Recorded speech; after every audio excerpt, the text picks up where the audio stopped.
Clima, senhores aviadores, e sejam bem-vindos aqui a mais um episódio do canal Piloto. Hoje, senhores, nós vamos repetir um formato que vocês aprovaram da última vez, que é o formato de voo comentado. Eu havia feito isso em uma navegação solo, né, da última vez que eu utilizei esse tipo de formato, e dessa vez, procurando aqui nos arquivos da minha GoPro, eu decidi compartilhar com vocês o meu primeiro voo em uma aeronave anfíbia. O avião é o Petrel, que é um anfíbio biplano, e ele já apareceu em outros episódios aqui no canal, né, para quem acompanha aqui todos os nossos episódios. E que vocês que acompanham canais de aviação aqui no YouTube também já devem ter visto lá no Aero, por trás da aviação, vendo que esse é o mesmo modelo de aeronave que eles usam lá, né, naquele, sim, excelente conteúdo que eles produzem. Se vocês ainda não o conhecem, eu recomendo. Mas, bom, começando pelo começo, um pouco de contexto. Como que eu fui parar lá? Eu conheço o César, que é o dono da aeronave, já assim há algum tempo. Ele já voou trikes e ultraleves no passado, e depois de um breve tempo se divertindo apenas na aviação virtual, né, nessa folga que ele teve da aviação, por assim dizer, ele resolveu retornar para a aviação real. O ponto é que toda a formação, adaptação e ambientação da aeronave dele foi feita no interior do estado, e para o primeiro voo dele aqui para a área da Terminal São Paulo, ele queria vir com alguém que já, né, conhecesse a região, já tivesse voado aqui e por aí se vai, para se ele quisesse tirar alguma dúvida ou pedir ajuda para alguma coisa durante o voo em si, ele tivesse, né, alguém ali ao lado, e foi aí que eu entrei na história. Antes desse voo do Petrel, eu só havia voado em aeronaves terrestres e triciclo, dentre elas o Cherokee, o Tupi, o Cessna 152, e na parte dos ultraleves o Paradise Eagle, o Paradise P1 e recentemente o Coyote também. Mas, bom, começando sobre o relato em si, a minha primeira grande memória do voo é quanto à particularidade do Bouncing Landing, que é popularmente conhecido como pouso ping-pong, que é quando a aeronave ela toca com muita energia durante o pouso e ela é literalmente impulsionada, né, para cima novamente. Nas aeronaves terrestres isso ocorre, obviamente, por causa do amortecedor, mas nas aeronaves anfíbias esse mesmo efeito ainda é reproduzido através do casco da aeronave e da água. Então, dependendo do ângulo e velocidade com a qual você toca ali na superfície do lago represa, você vai sair pulando literalmente que nem uma daquelas lanchas de alta velocidade que a gente vê nos clipes de ação e por aí se vai. Então é o ponto que merece atenção. Ainda no toque na água, quando você olha para as laterais, também impressiona como o turbilhonamento da água ela passa por cima do par inferior de asas da aeronave, dando inclusive a impressão que, assim, por algum momento a asa vai ficar meio que totalmente por baixo da água, coisa assim. Mas felizmente, para alegria de todos e felicidade geral da nação, isso não ocorre, é só uma impressão ali de primeira viagem. Ainda no pouso, duas coisas que me chamam a atenção. Primeiramente, a frenagem. Realmente, eu me impressiono com quão rápido aquela aeronave desacelera uma vez que ela toca ali na água definitivamente. Dá a impressão que tem algum reverso embutido ali, alguma coisa assim.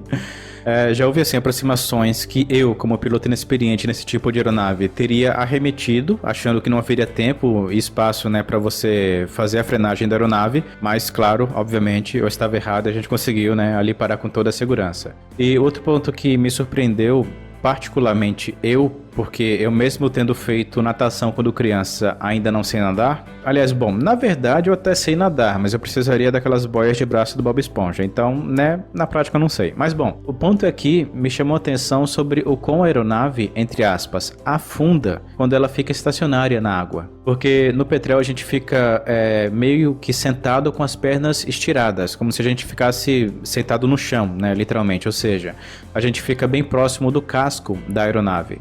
Então, quando a aeronave pousa ali na água e desacelera, o nível da água ela fica assim bem próximo da margem da porta da aeronave.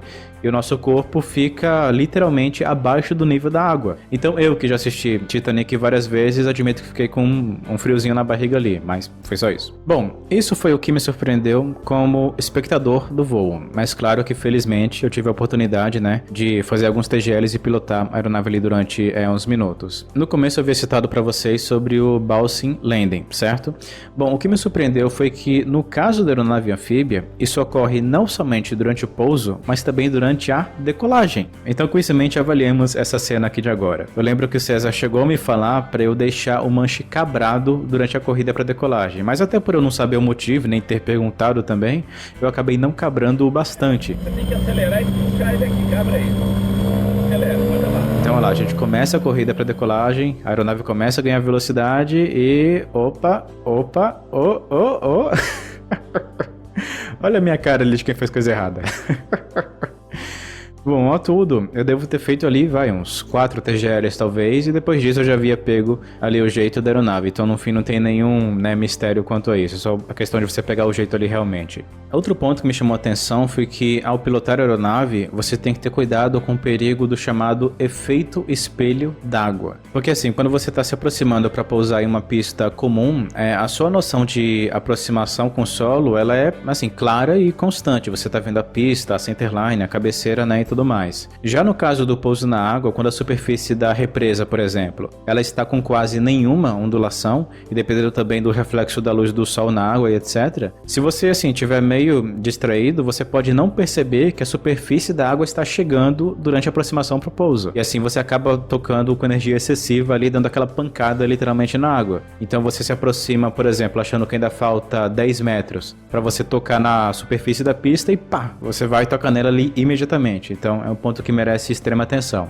E também trem de pouso. Como essa aeronave anfíbia, o trem de pouso dela é retrátil, vendo que ela opera tanto na água quanto na terra, o que é ao mesmo tempo uma excelente vantagem, mas também é outro ponto que merece plena atenção da gente. Porque qualquer aeronave terrestre que tenha o trem de pouso retrátil, com isso você acaba associando o ato de subir e baixar o trem de pouso, respectivamente, apenas na decolagem e no pouso, certo? O ponto é que na aeronave anfíbia, isso está em uma potência de atenção acima. Porque há pousos onde o trem de pouso deve estar baixado, que é o caso do pouso em uma pista, e há pousos onde o trem de pouso deve estar levantado, que é no caso do pouso na água. Então é interessante como há casos onde os dois pousos ocorrem até que, assim, com apenas 1 minuto de espaço. Por exemplo, você vem, faz um TGL em uma pista, arremete, recolhe o trem e 1 minuto depois você pousa na água da represa que fica em frente à pista, dessa vez com o trem ainda levantado. Então, assim, é o tipo de associação que você tem que se forçar a memorizar ali com o tempo.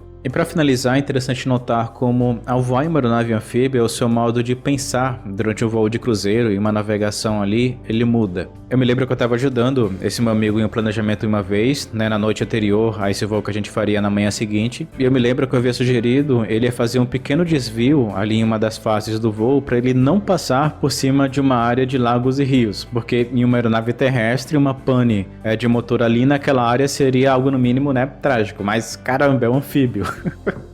Só depois que me toquei desse fato óbvio. Então nesse aspecto, esse tipo de aeronave traz ainda mais segurança para o seu voo, porque se uma pane ocorrer e você tiver a opção de pousar em uma rodovia com postes e carros, ou em um lago ou rio calmo, é muito melhor você escolher essa segunda opção. E eu encerro dizendo que no final das contas, senhores, o que fica na memória é o quão mágico é você pousar ali na água, tendo ali a possibilidade de ir para a aeronave, abrir o cockpit e poder tocar ali na superfície da água. Assim, é sem dúvidas uma experiência sem igual. Então, se vocês tiverem a oportunidade no futuro de vocês na aviação de fazer um voo de aeronave anfíbia, fica a recomendação. É um tipo de experiência que não sai da memória.